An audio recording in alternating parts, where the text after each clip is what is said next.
Hola a todos, hola a todas, bienvenidos, bienvenidas a Palomitas Dulces, epígrafe 24, ¿puede ser? 23, diría 23. Yo. 23, siempre hacía... Esto me encanta porque yo creo que ya va a ser una costumbre, yo intentando acertar el número del programa, porque la temática no se me puede olvidar, ya jodería, pero yo intentando acertar, pues eso, ¿en qué número vamos, no? Pues epígrafe 23, hoy vamos a hablar de un director español que creo que nos gusta mínimo moderadamente, que es Álex de la Iglesia. Vamos a tocar de nuevo el cine español a través de él y de 3 películas.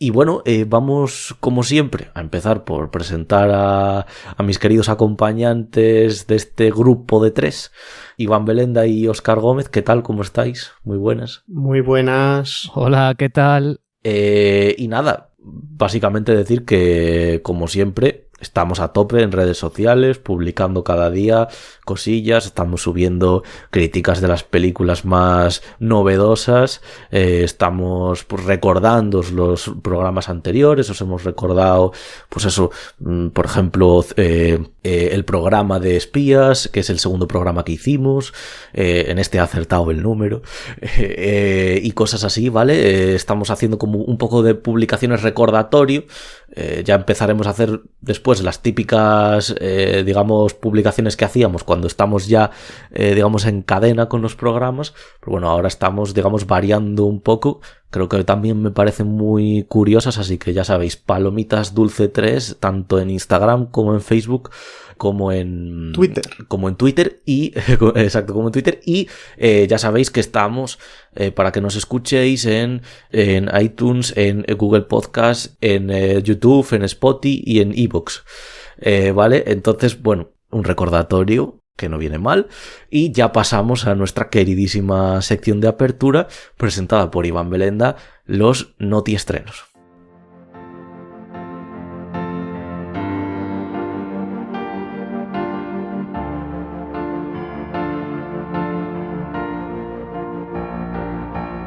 Bueno, pues vamos con los Noti Estrenos y comenzamos con la noticia que, bueno, ya tiene unos días, pero creo que estaría bien comentar de que murió a los 58 años Jean-Marc Vallée, el director de películas como Crazy, Dallas Buyers Club o Demolition, o de series como Big Little Lies o Heridas Abiertas. La verdad es que es una lástima. O sea, yo todo lo que he visto de él me ha gustado medianamente. Recomiendo especialmente Heridas Abiertas, la miniserie con Amy Adams, que a mí me había molado mucho. Yo creo que a Dani también le había... Sí, muy interesante las 2 miniseries que se han marcado este señor. Sí, bueno, yo Big Little Lies aún no la he visto, pero bueno, está por ahí en lista de pendientes. Entonces, bueno, quería comentar un poco por si alguno o alguna no lo sabía, pues bueno, para informar. Luego otra noticia de la que me enteré gracias a Dani, que es que Norman Reedus, Daryl en The Walking Dead, suena muy fuerte para interpretar a Ghost Rider dentro del universo cinematográfico de Marvel. Yo le veo un cierto sentido por 2 cosas. Una, porque The Walking Dead termina este año, con lo que el actor estaría más disponible. Y otra también porque el propio actor es un fanático de las motos y ha expresado varias veces su interés en interpretar al personaje. Entonces, bueno, veremos en qué queda el asunto. Y luego otra noticia que tengo, la última de esta parte, es que Spider-Man No Way Home se ha convertido en la película de Sony Pictures más taquillera de todos los tiempos, con 1.161 millones de dólares solo en los primeros 13 días, y eso sin estrenarse en China, donde, por ejemplo, Spider-Man Lejos de Casa había recaudado más de 200 millones de dólares. O sea que aún van a seguir ganando guita a mansalva. Sí, decían que igual llegaba a los 2 billones, que es como una marca ya al que han llegado pocas películas, y se proyectaba eso. Hombre, yo creo que con lo que llevas puede ser. Por poder puede llegar, si sigue creciendo tanto a nivel global como en Estados Unidos, que realmente no sé si son 50 millones más o 100 millones más lo que ha recaudado a nivel global en comparación con Estados Unidos. Así que realmente aún quedaría bastante margen. Y bueno, por comentar alguna cosilla más que se ha visto por ahí, bueno, Mare of Easttown, a los que les gustó la aclamada miniserie del año pasado, uno de los dramas más aclamados en cuanto a series producidas por HBO, ya Kate Winslet ha, digamos, dado ciertas pistas de que la segunda temporada podría tratar sobre la violencia policial en Estados Unidos, lo cual para los amantes de la primera, que precisamente yo creo que lo que más le llamaba era ese tinte dramático que al final tiene un componente social como muy subyacente, por decirlo de alguna manera, les puede llamar bastante la atención. Y como colofón, curiosidad, la revista Fandango ha publicado a través de una encuesta que se ve que lleva recabando varios meses, las películas e interpretaciones más esperadas de 2022 por la gente. Sorprende y no la primera película más esperada por el público, que es Black Panther Wakanda Forever, supongo que por el componente nostálgico de ver qué van a hacer después de que Chadwick Boseman falleciese y obviamente no pueda volver a interpretar el personaje. Sorprende, o a mí me sorprende aún más, el segundo puesto, que es para una película de animación, que es Across the Spider-Verse. Además, aquí voy a ser sincero, yo había leído antes lo de una película de animación y pensé, pues va a ser la de Lightyear, porque a la gente pues le interesa, pero la de Lightyear ni está en el top 10, que de hecho el top 10 lo cierran dos películas de Tom Cruise, en el puesto 9 y el puesto 10, la nueva película de Top Gun y Misión Imposible 7.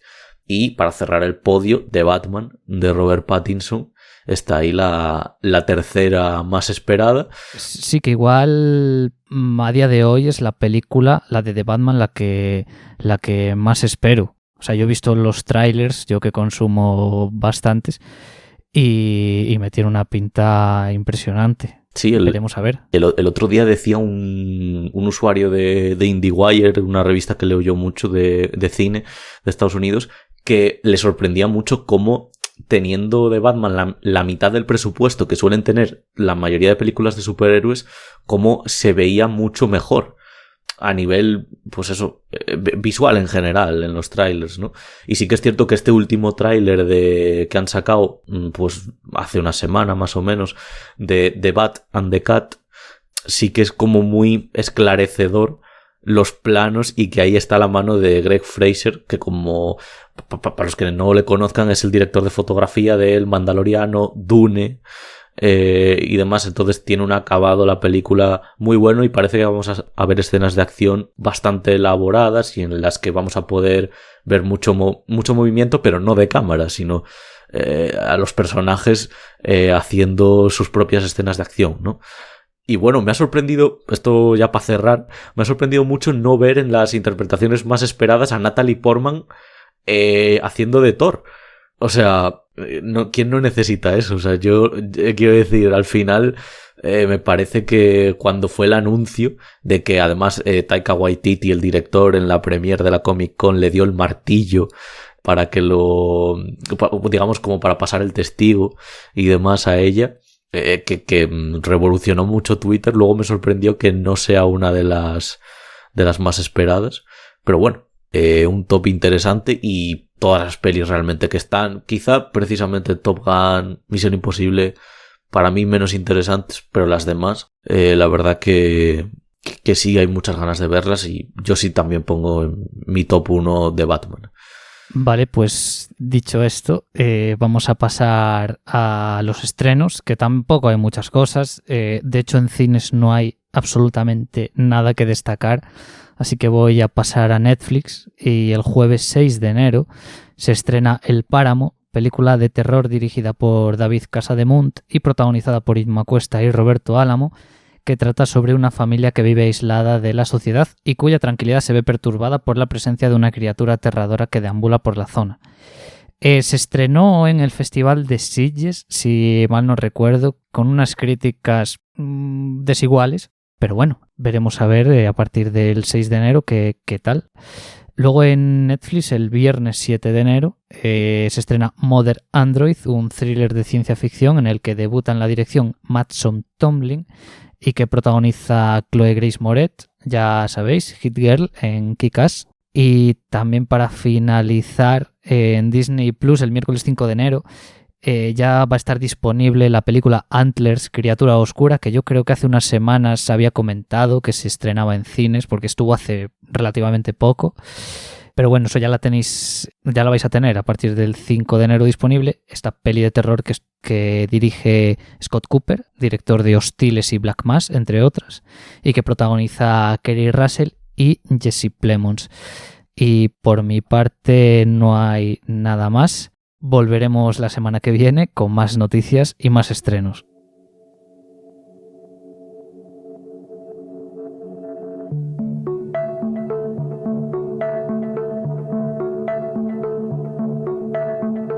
Bueno, muchas gracias como siempre, Ivi, por los notiestrenos, nos mantienes aquí siempre informados.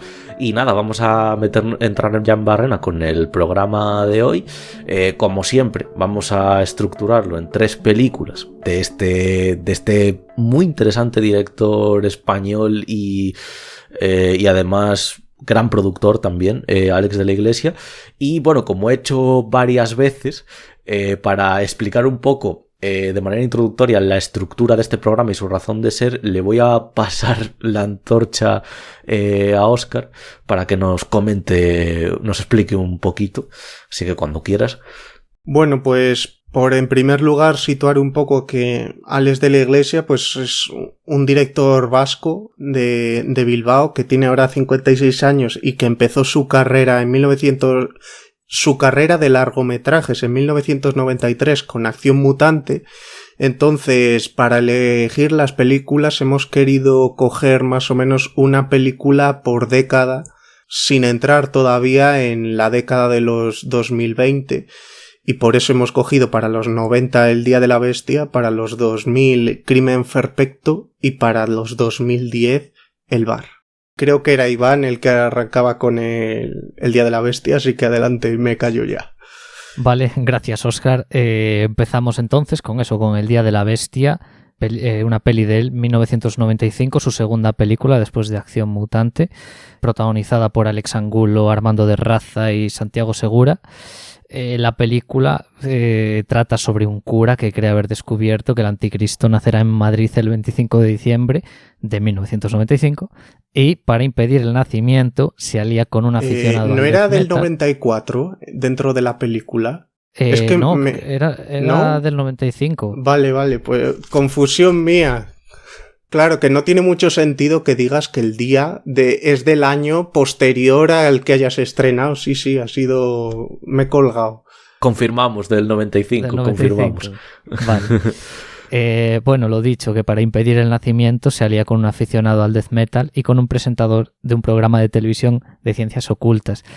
La peli estuvo nominada a 14 Goyas y ganó 6, incluyendo director, actor revelación para Santiago Segura, dirección artística, maquillaje y peluquería, sonido y efectos especiales. Ya se le veía a Alex de la Iglesia como un director bastante peculiar, ¿no? Con Acción Mutante. Aquí esos rasgos estilísticos, ¿no? Se siguen viendo, sobre todo a nivel de imagen, muy oscura, sobre todo con mucho sentido en esta película, como para representar este infierno en la tierra que llega a ser Madrid. Esto lo podemos ver al principio de la película, como cuando llega el personaje de Alex Angulo, el cura, a Madrid, que la vemos mugrienta, violenta, con un montón de suciedad en las calles. Se puede ver también la pobreza que existe ahí, ¿no? Por ejemplo, vemos como vagabundos durmiendo en portales, gente pidiendo dinero en las calles, que por cierto, como un elemento humorístico, ya que el personaje de Alex Angulo lo que quiere es hacer el mal para que el anticristo, el diablo, confíe en él, lo que empieza a hacer al llegar a Madrid es hacer un montón de putadas a la gente, como hay un accidente de tráfico y robarle la cartera al moribundo, robarle dinero al que está pidiendo en la calle, tirar a un mimo, creo que era. Tirar al mimo, es que esa es buenísima. Que le tira por las escaleras del metro, que Espectacular. Luego también, volviendo al tema de la violencia, en la película, la presentación del personaje de Santiago Segura, que pues para transmitirte también ese tipo de cosas como lo del infierno en la tierra que dije, lo vemos rompiendo el cristal de un mostrador con la cabeza de un cliente. Él tiene una tienda de discos y lo primero que vemos es eso en él, ¿no? Luego también hay otra escena con el personaje del profesor que me parece espectacular, y luego posteriormente en Zombies Party no creo que tenga ningún tipo de conexión, en el sentido de no creo que sea ninguna referencia, pero un personaje entra a un sitio donde están todos muertos y no se entera o no quiere enterarse, ¿no? En ese aspecto también Ales de la Iglesia, y yo creo que lo seguiremos hablando en las siguientes películas, en sus películas tiene un alto sentido crítico hacia la sociedad, hacia un montón de cosas. Ya hemos visto cómo, pues lo que dije antes, la pobreza que existe, la mugre que se respira dentro de este Madrid, pero también se mete con el tema de medios de comunicación, como por ejemplo el profesor de ciencias ocultas, que al final acaba siendo un farsante. Luego hay otra cosa que me gustaría comentar, que no sé si, dado el carácter, este tipo de crítica que tiene Ales de la Iglesia, hay un momento en el que el personaje de Enrique Villén, que es el actor que hace el encargado de los grandes almacenes donde roba el libro del profesor Alex Angulo, dice un diálogo que es así como: yo también necesito cosas y estoy de 8 a 2 y de 4 a 9 aquí para pagarlas. Claro, yo hago ahí el cálculo de horas de trabajo y me salen 11, me parece.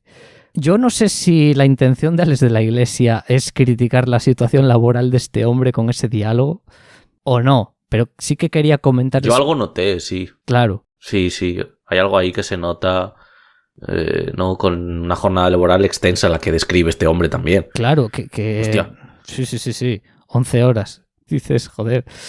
¿Qué más? Luego también vemos el humor negro que destila siempre el cine de Ales de la Iglesia, ¿no? Y de hecho te deja clara ya sus intenciones desde el prólogo, con esa cruz que aplasta al otro cura con el que está, y también rodea toda la atmósfera de un absurdo y unos excesos que, ojo, tanto para bien como para mal, dependiendo de la película. En este caso creo que para bien. Otras cosas que comentar de la película es el hecho de que Ales de la Iglesia tiene una filia con las alturas bastante importante, en el sentido de que la mayoría de sus películas siempre intenta finalizarlas de la manera más grande posible, y siempre utiliza escenarios situados en alturas. O sea, por ejemplo, en Balada Triste Trompeta, situada en la Cruz del Valle de los Caídos. En la Cruz del Valle de los Caídos. Aquí, pues en un edificio, en la comunidad también, ¿no? Es un recurso que suele utilizar, que no creo que le salga bien la mayoría de las veces, porque eso es otra cosa que podíamos comentar. El tercer acto de las películas de Ales de la Iglesia igual acaban siendo un poco caóticos de más, excesivos de más. No creo que pase esto con El Día de la Bestia, creo que está bastante bien finalizado el asunto.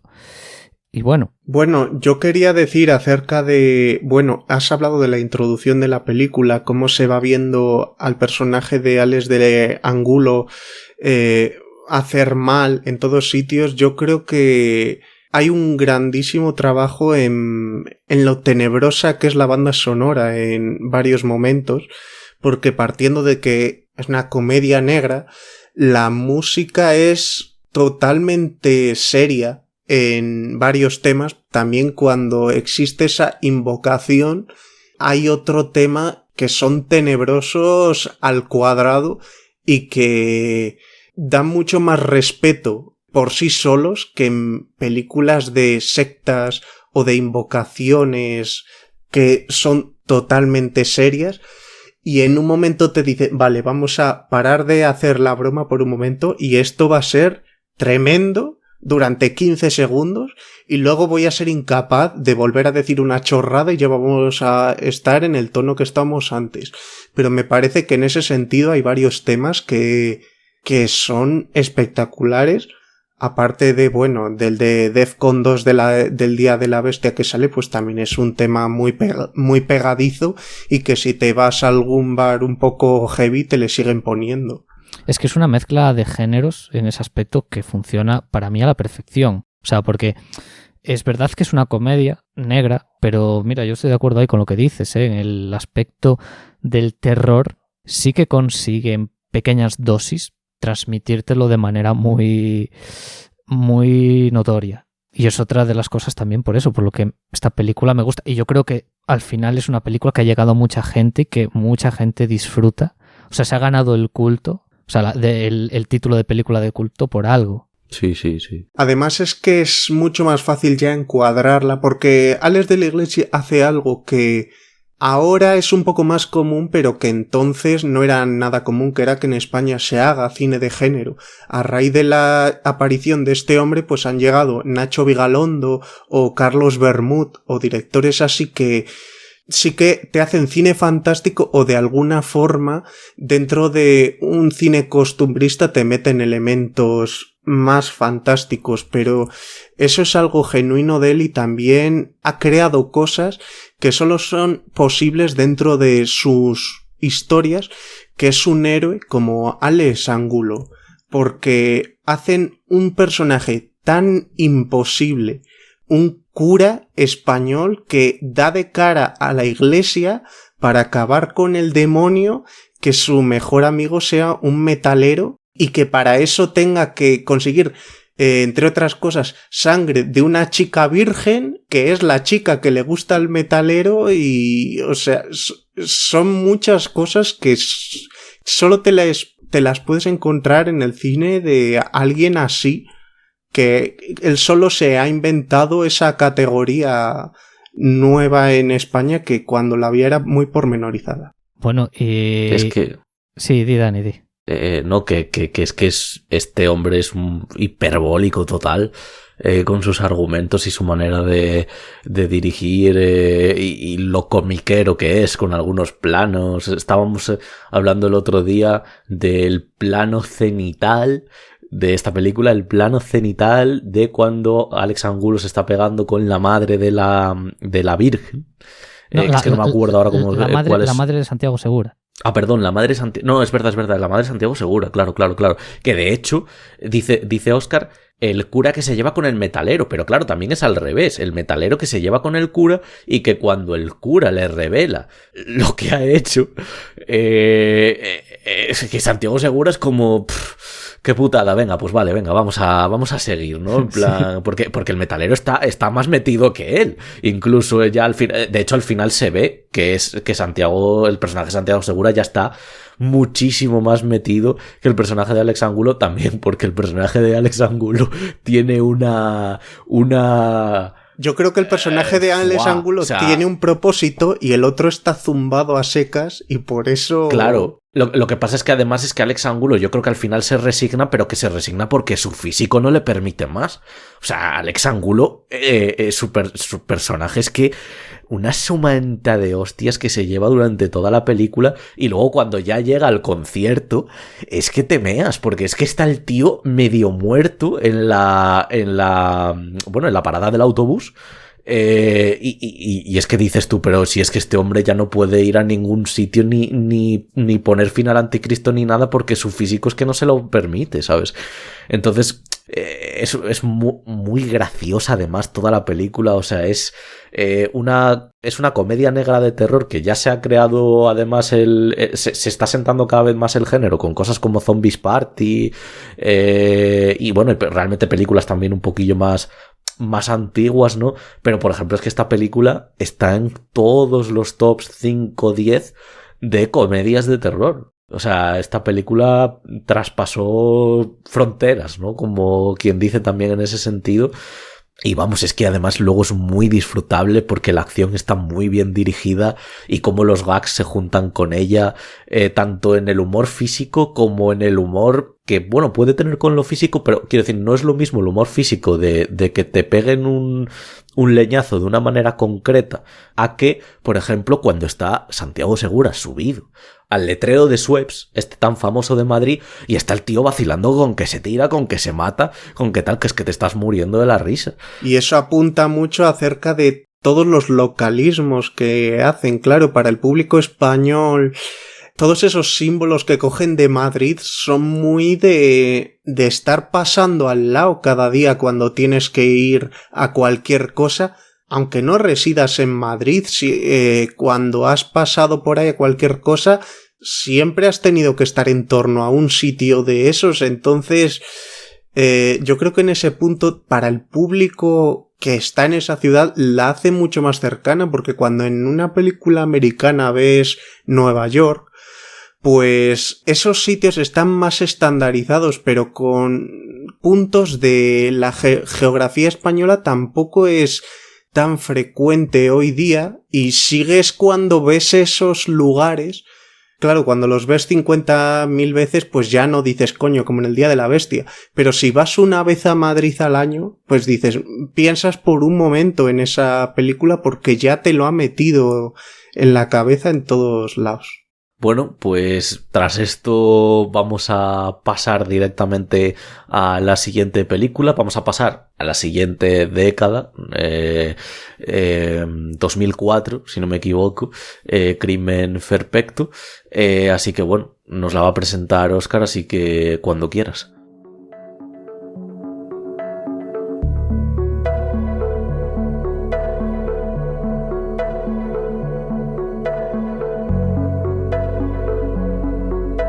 Vale, pues voy a hablar yo de Crimen Perfecto, que bueno, se desarrolla la mayoría de la película dentro de unos grandes almacenes en la que el protagonista tiene la aspiración de ser jefe de planta. En el primer tramo de la película se ve un caso tan costumbrista como la rivalidad que tiene el jefe de la sección de caballeros y de la sección de mujeres para acabar siendo los jefes de planta. Durante esos primeros momentos se puede ver al personaje de la sección de mujeres, que es el protagonista, cómo va acechando a las compradoras del centro comercial prácticamente como si fuera un reportero del National Geographic. En verdad lo que hace esta película al hacer esto es generar un microcosmos, porque dentro de que es una película de temática pues comedia, crea un microcosmos en el que acaba siendo de nuevo una película de género. De modo que las derrotas o giros que suceden, vistos desde una perspectiva habitual, se verían ridículas, pero en la película están mostradas de forma trascendente. Creo que me voy a explicar mejor de otra forma. En estos primeros minutos en los que digo que existe una competición entre los dos jefes de cada sección de a ver quién vende más, al final el derrotado se tiene que encargar de transportar los maniquíes. Entonces, para él es una derrota y te ponen una música pues prácticamente de funeral tremendo, pero si tú te alejas y vieras la perspectiva, pues has visto a una persona que la han degradado de su puesto, pero sigue en el mismo sitio y en ningún caso tiene esas cotas de dramatismo que te está mostrando la película, porque está siendo muy exagerada en ese sentido. Y también la película pasa de ser esa competición a ser una película de suspense de Alfred Hitchcock en los siguientes, una vez pasados los primeros 20-30 minutos. Para este carácter enfermizo además usa un plano que voy a describir, en la que el personaje empieza a girar en círculos y a la vez está viendo un traveling circular en dirección inversa para sí, en el que se ve como ese personaje permanece en el entorno, pero ese entorno empieza a girar de manera muy enfermiza. Ese plano se ha usado en más películas y es especialmente reconocido el uso que se hizo en una película de terror llamada El Vigil, que está disponible en Filmin y que es generalmente recordada por ese plano. También en la película además hacen un gran contraste entre lo que ocurre en los almacenes y dentro y fuera, en la vida real. Y siempre lo muestra como el esperpento que es la vida fuera. Hay una escena en la que el protagonista se va a comer a casa de la familia de la actriz Mónica Cervera, y eso es un esperpento de casa en la que la niña dice que la violó el profesor, el padre está dormido siempre, la madre se pone a llorar porque le salaban un plato de lentejas o algo así, no me acuerdo qué era. Me parece un esperpento absoluto esa escena, y luego yo me voy a ir a lo que para mí es un poco la razón por la que más ganas tenía de hablar de esta película, y yo creo que también por lo que me puede caer más leches hasta de mis propios compañeros, que es por Willy Toledo en esta película. Porque bueno, aparte de la opinión que las personas puedan tener sobre Willy Toledo, me parece que cuando todo el mundo piensa en los grandes actores españoles, pues piensa en José Coronado, Luis Tosar, Javier Cámara, y me parece que no les falta razón en ese sentido, porque son actores de grandes registros, pero hay un registro en el que sí que veo que Willy Toledo juega a un nivel en el que a estos otros me costaría más verles, que es en ese nivel de cretino que vive por encima del mundo y que te lo cuenta directo a cámara. Me parece que es una habilidad que tiene él, que está por encima de otros que son muy grandes, que luego él, por otro lado, no tiene esas mismas habilidades en otras cosas en las que los otros le ganan de calle. Del mismo modo digo que cuando en esta película suena la voz en off, me parece que no tiene la misma fuerza que la presencia que tiene en pantalla, pero cuando vi esta película me pareció que Willy Toledo hablando a cámara y contando su vida era un precedente clarísimo del personaje de Leonardo DiCaprio en El Lobo de Wall Street, y que parece desproporcionado hacer esa comparación, pero me parece que en ese aspecto concreto de mirar a cámara y hacerse el chulo y de verse como un cretino, tampoco tiene nada que envidiar respecto a él en esa película. Yo aquí, Óscar, te quiero apoyar, porque una de las cosas que tenía, digamos, apuntadas es que su papel me parece muy bien elaborado y luego que te atrapa mucho. O sea, que es muy... Willy Toledo en esta película está especialmente magnético, sobre todo desde el principio. Me alegra ver complicidad. Sí, bueno, antes de nada, yo voy a decir que también estoy de acuerdo. Mira, pues 3 de 3. No te van a caer hostias dentro de este entorno. Vale. Exactamente. Me alegro. Yo sobre todo al principio, que por cierto me encanta este plano, no es un plano secuencia, pero sí que me gusta este plano del principio de la mujer en la cama porque se acaban de acostar, los libros esos, es que además es el cretino, el hombre cretino capitalista, machista, vendehumos, que por cierto, tristemente cada vez vemos más en esta realidad que vivimos ahora actual, y que claro, es el típico o sea, los libros que tienen en la mesa, pues por supuesto, cómo caer bien a la gente, cómo conseguir más el éxito, estas cosas que son unos vendehumos y tal, y el tío pues eso, mirando a cámara, con esa música de fucker, entre comillas, que se repite en la película 2 veces y que está muy bien metida porque le da un tono cómico, le da un plus cómico aún mayor a todo eso, cómo pilla a la primera mujer que pasa por la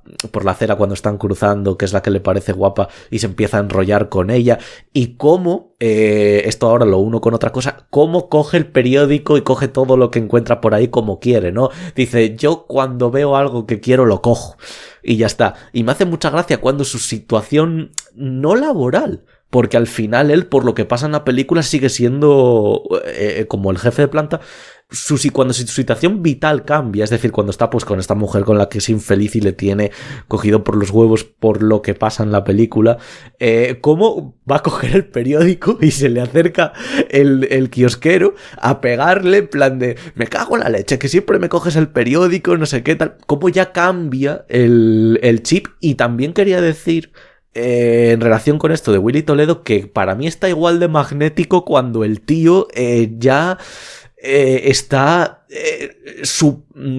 sí, como derrotado, que claro, o sea, está superado por todo ya. Sí. Y bueno, y de hecho las escenas estas en las que, por ejemplo, está la mujer, el personaje de María Cervera, ¿no? Mónica Cervera. Mónica Cervera está, digamos, yo no sé, casi abusando sexualmente de él y tal. O sea, el tío está como...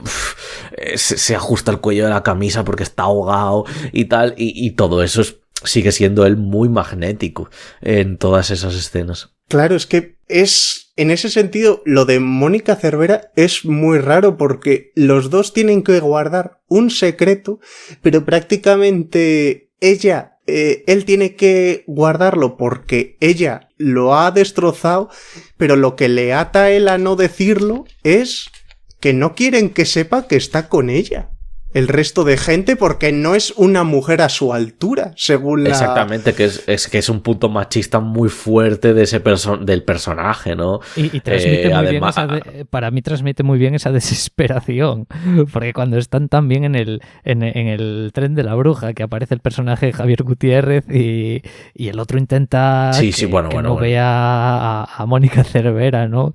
Mira, de esa escena me parece maravilloso los niños cabrones. Los que les dan el martillo y que se le está llevando para la ambulancia y el niño pegando y se ve al de la ambulancia decir, para niño, deja de tocar los huevos.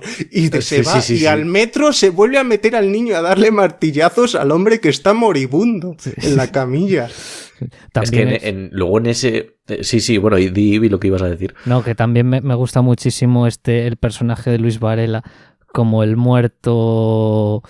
que le empieza a dar como consejos, que por cierto intuyo que es una referencia a Un hombre lobo americano en Londres, que si no habéis visto recomiendo muchísimo. Probablemente.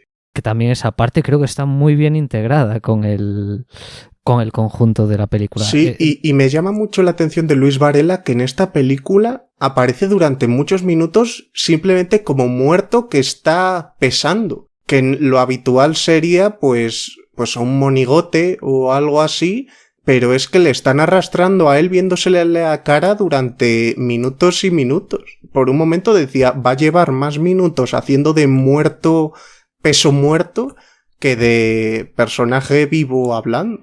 Y ese momento también, por decir algo también redentor de la película, dos cosas que comentar. La primera, Mónica Cervera representando a esa mujer que percibe que el mundo solo la valora y encima negativamente por su aspecto físico. Cómo llega ese momento al final de la película en la que ella... Joder, hasta el propio policía que supuestamente tendría que estar defendiéndola, al final le hace así un comentario como, pero vamos a ver, pero si tú, si eres así de fea, ¿cómo voy a...? Bueno, no me acuerdo, pero era algo así, y como ya la tía, como Joaquín Phoenix en el Joker, que le pega al final un tiro a Robert De Niro, como la tía al final coge y dice, a tomar por saco. O sea, se acabó porque estoy harta ya de esto. Y me gusta también esa parte como redentora. Y luego otra parte redentora que quería... Bueno, esta es más como crítica, como hiperrealista, de mostrar la propia realidad. Pero sí que me gusta el reconocerla, que es el tema del capitalismo y el salvaje y el consumismo compulsivo. O sea, la escena de cuando van a entrar todos los clientes. Sí, que tío, es una horda de zombies, ¿no? O sea, es como si fuese una horda de zombies ahí aporreando la puerta para entrar.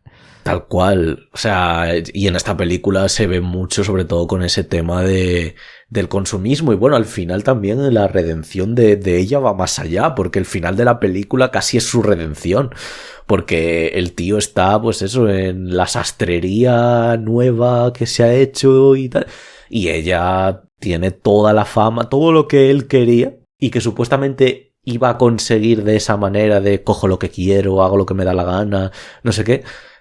Al final ella lo consigue de una manera... Porque si nos fijamos, es muy sutil, pero si nos fijamos, cuando ella, también por esa relación de dependencia que tiene con él, consigue escalar en la empresa. Cuando la empresa sube... O sea, Willy Toledo dice con voz en off que la empresa, sorprendentemente, desde que ella tiene más control de la misma, está subiendo en ventas. Lo dice de una manera muy sutil, pero dice, hemos incrementado las ventas en un 20% desde que ella tiene el control y desde que ella trae a las trabajadoras nuevas y desde que ella tiene decisiones sobre el marketing y demás. Y precisamente a la mitad de la película ella tiene una decisión sobre marketing que el tío pasa completamente de ella, que es el tema de los payasos. Y al final de la película, el éxito total que ella tiene es precisamente por esa idea que se le ocurrió.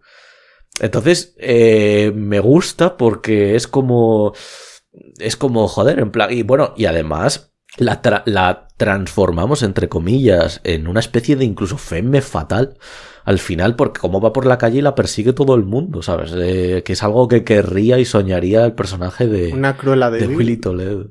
Exactamente. Entonces, yo en ese sentido, yo he de decir que esta película ha sido una sorpresa gratísima. Lo que me he reído y además poder ver todas estas cosas sin tener que decir, joder, me la tengo que revisar otra vez porque esto es densísimo. No, es que está muy bien condensado todo y vamos, ha sido una sorpresa tremenda y muy, muy buena. Así que, bueno. Bueno, yo, como has hablado del cierre, antes de la entrada de créditos, suena un tema espectacular de Fanfare Criocola que se llama Moliendo Café, que me parece una maravilla escuchar sin imagen alguna y para que lo escuche todo el mundo. Moliendo Café, temazo. Pues con Moliendo Café nos vamos directamente a la última película de la que vamos a hablar de Alex de la Iglesia. Ya sabéis, El Bar.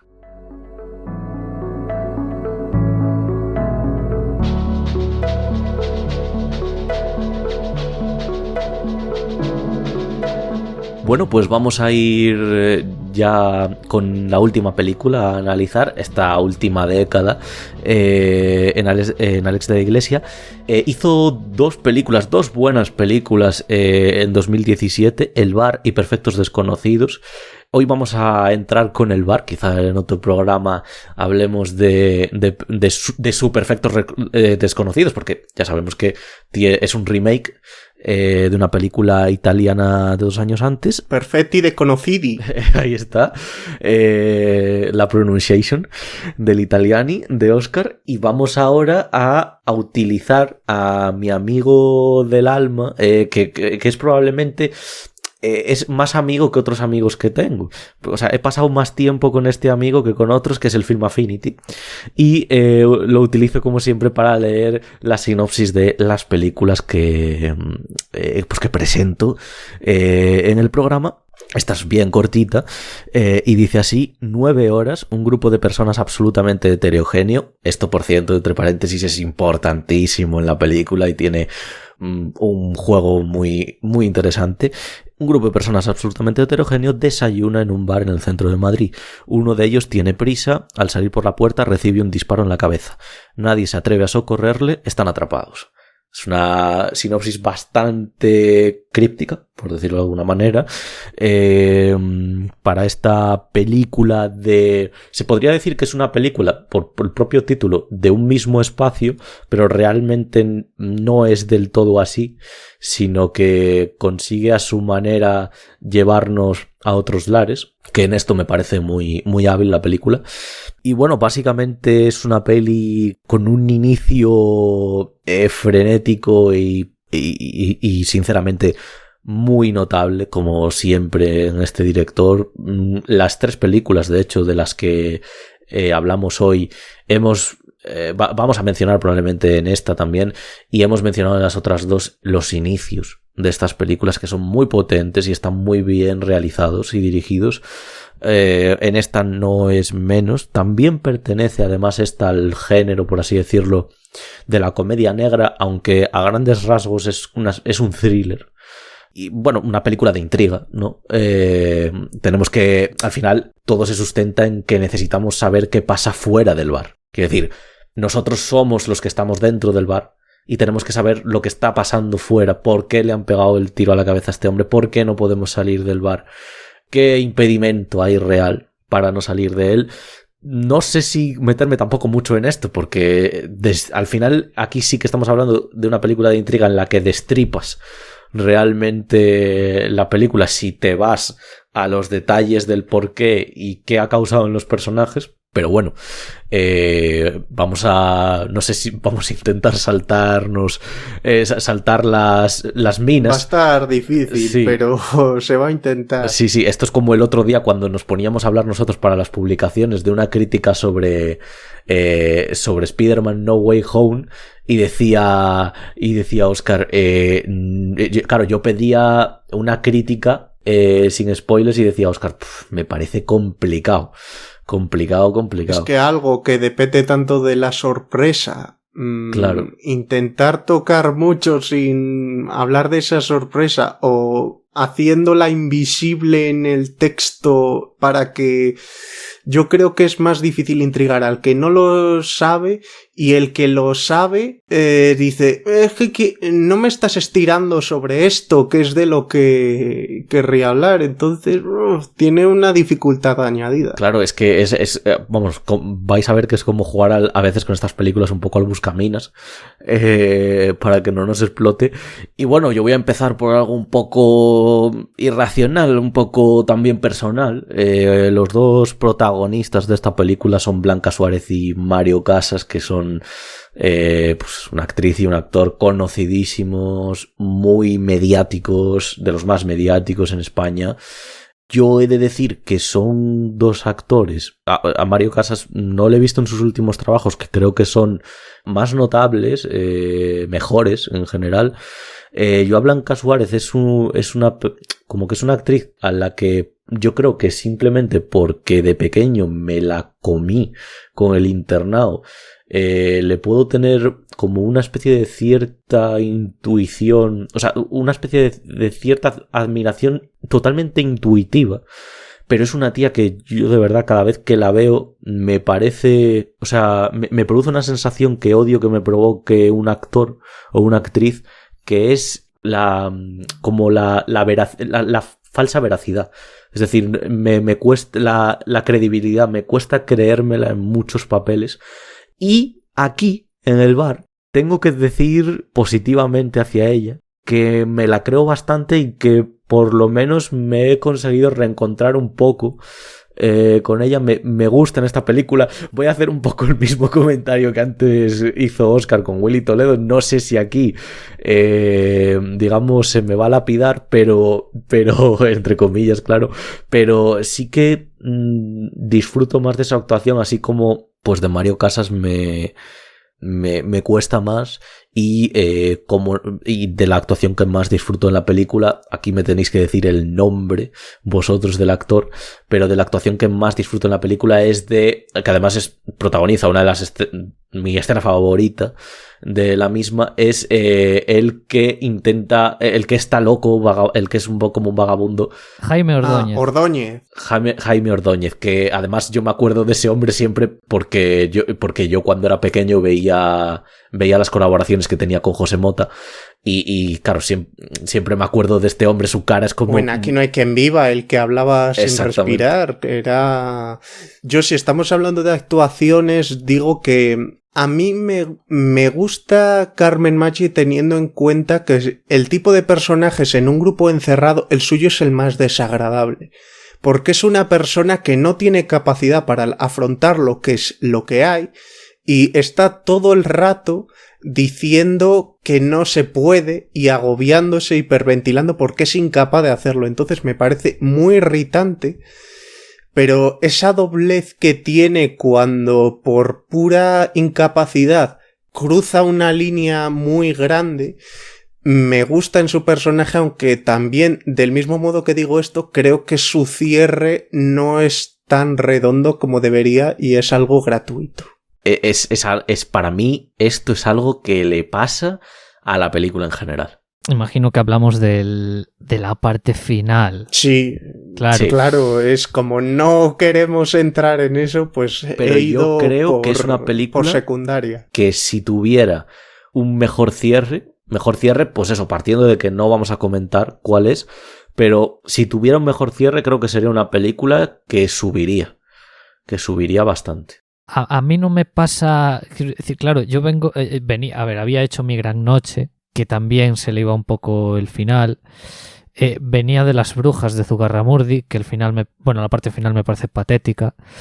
Venía de Balada Triste de Trompeta, ya me estoy yendo al 2010, que tampoco el final me gusta, por excesivo. Y claro, este es excesivo, vamos a dejarlo ahí, teniendo en cuenta todo lo que hemos visto, pero como que te lo compro un poco más, aunque sí es verdad que hay ciertos apuntes, detalles de guión que podrían haberse resuelto de una manera mucho mejor, incluido el que Óscar ha dicho hace un rato. El que no he dicho. El que no has dicho. El que no ha dicho. Bueno, que por cierto, hemos estado aquí saltando. Jaime Ordóñez, luego Carmen Machi dijo Óscar, no sé qué pensáis de lo que yo comentaba al principio de Blanca Suárez y Mario Casas, no sé qué opinión os merece a vosotros, ya no solo en general, sino en la película, ¿sabes? O sea, sensaciones en la peli.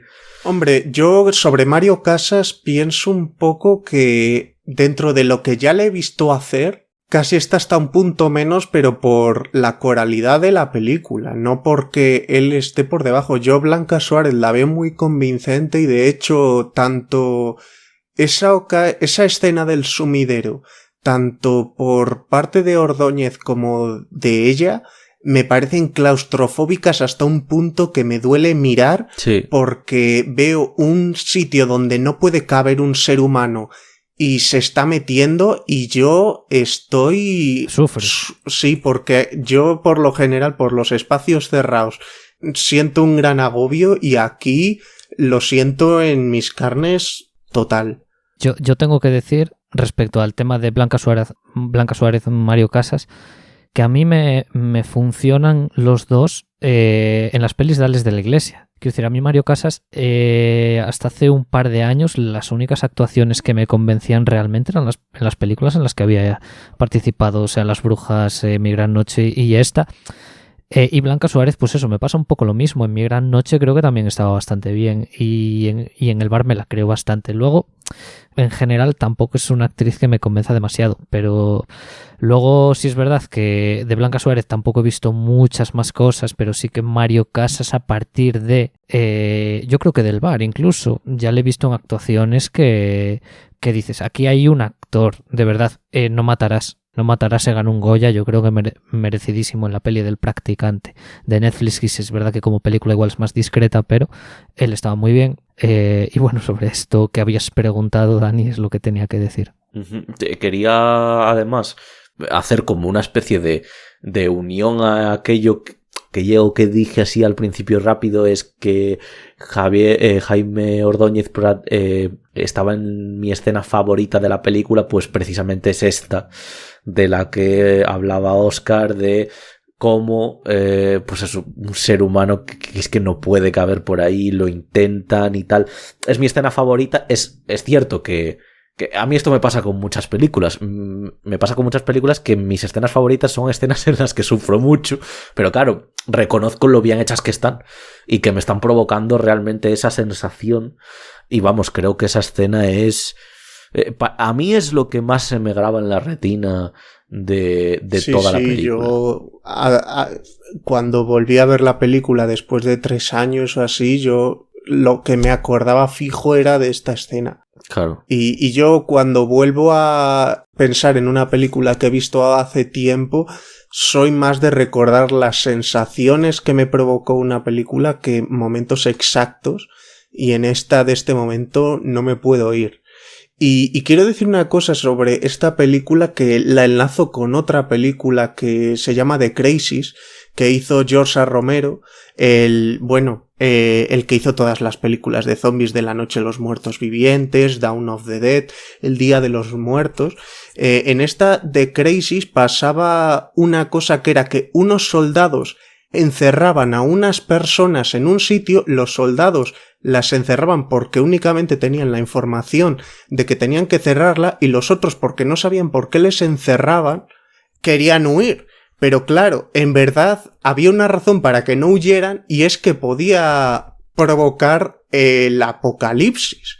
Y en cierta forma, esta película también dices, es que vosotros estáis encerrados y lucháis por encerrar, pero es que igual es un problema que salgáis. Y ahí igual creo que me estoy cargando algún elemento de los que estábamos intentando guardar de la película, pero es que ahí lo veo muy claro que es que va a ser un problema que salgan, claro, como les...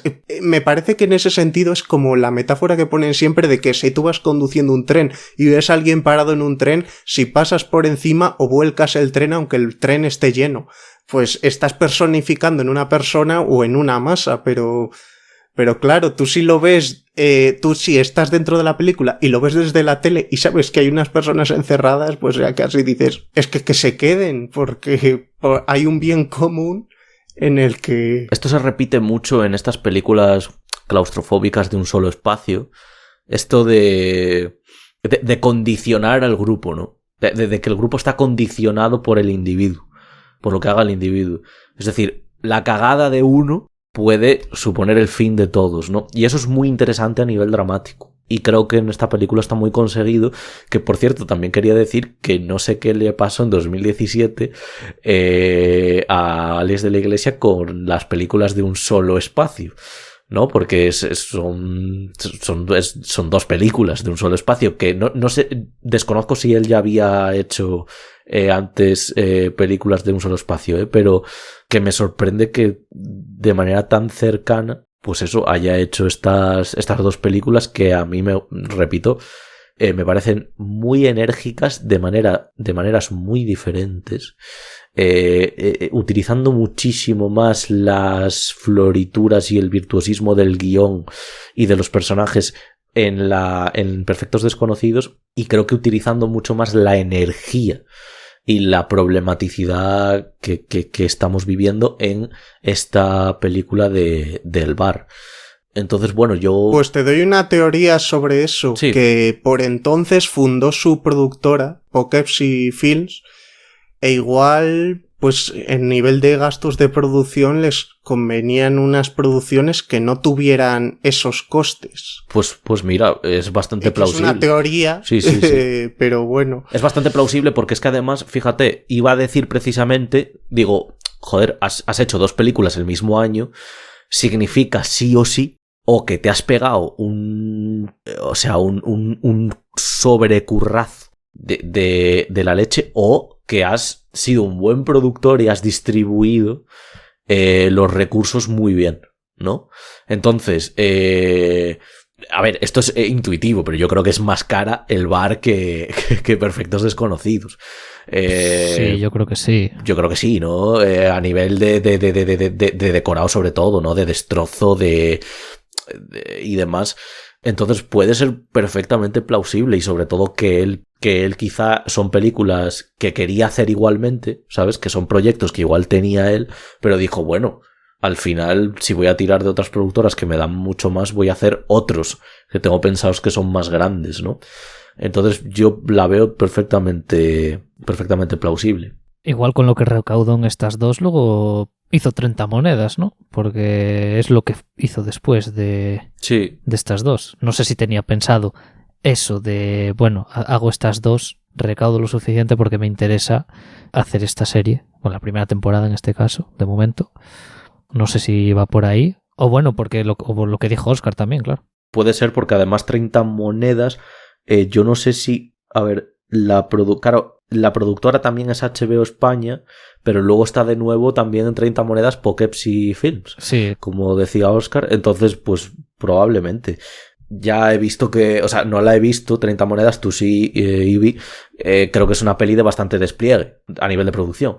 Sí, hombre, a nivel de producción la serie pues se le nota que ha invertido bastante. Vale, yo antes de nada le digo a la gente que en un segundito saquen papel y boli para comentar que El Bar está en Netflix, ¿vale? Es donde la podéis ver.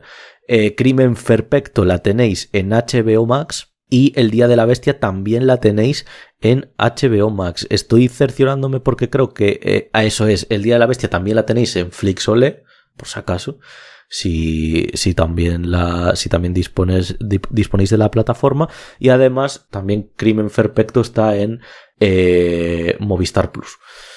Así que nada, cerramos ya el programa en general sobre Alex de la Iglesia y vamos con nuestra nueva sección de cierre por segundo programa consecutivo, que nos presenta y que nos va a presentar en los siguientes programas Óscar Gómez.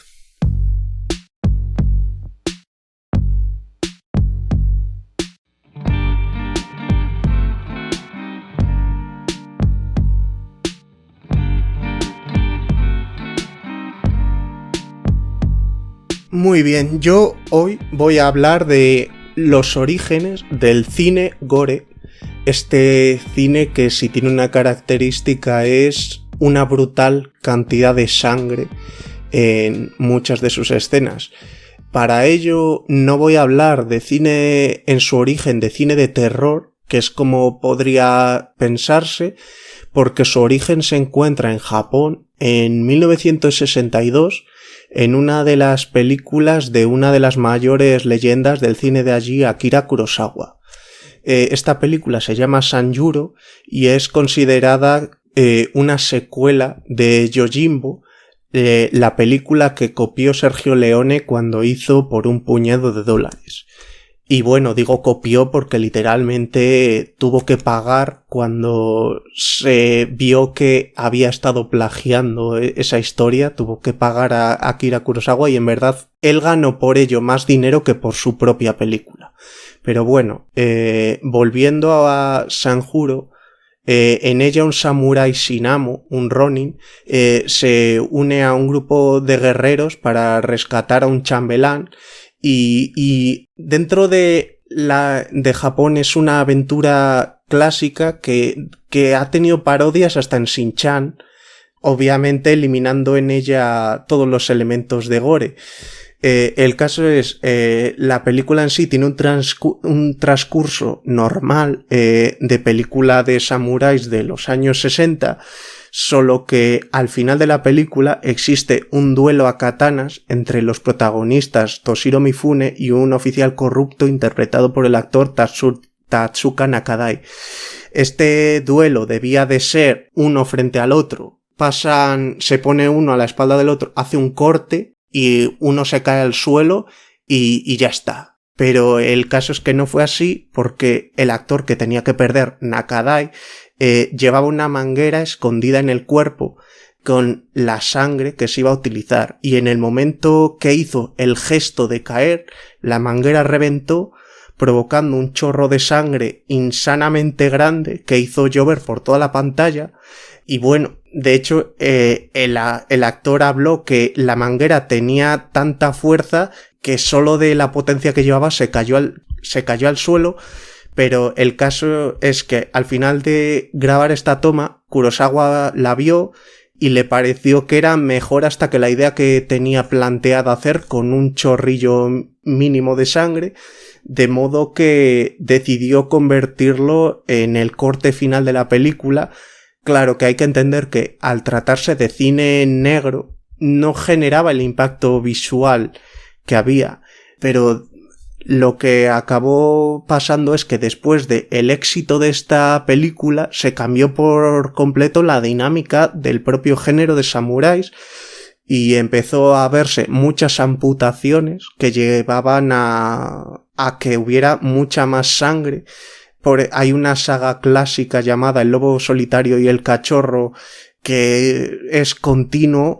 El personaje de O-Renshin de Kill Bill está basado en la protagonista de una película llamada Lady Snowblood, que también en esa película, y estamos hablando de los años 70, era insanamente sangrienta, pero todo venía remado de esto, porque de alguna forma esta referencia de samuráis la fueron recogiendo directores de serie B y empezaron a ir tirando de ello, y luego los directores de clase A, pues como al final tienen referencias de todo, han cogido de la de serie B y a raíz de este error, al final han conseguido en algo canónico un error.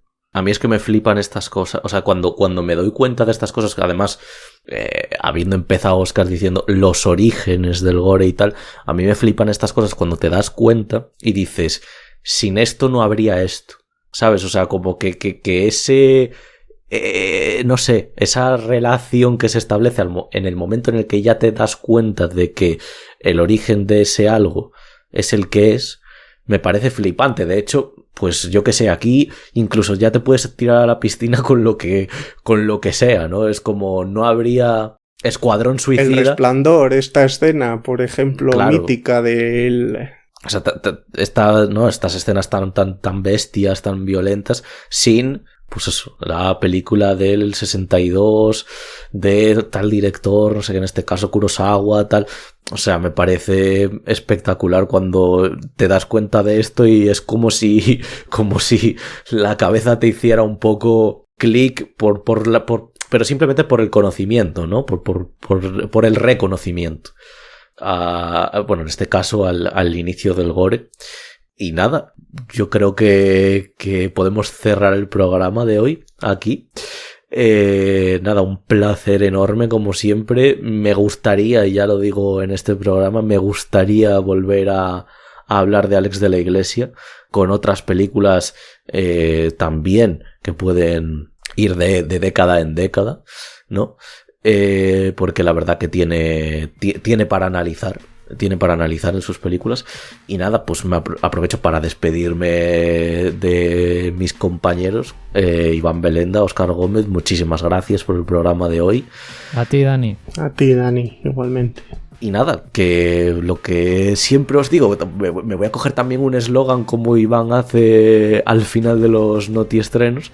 Ved mucho cine, dedicad ese tiempo, ved mucho cine, que es un tiempo que no vais a sentir probablemente nunca que os tienen que devolver. Y nada, que nos vemos en el siguiente programa y que muchísimas gracias a todos y a todas por escucharnos. Hasta luego. Chao. Chao, chao, chao, chao.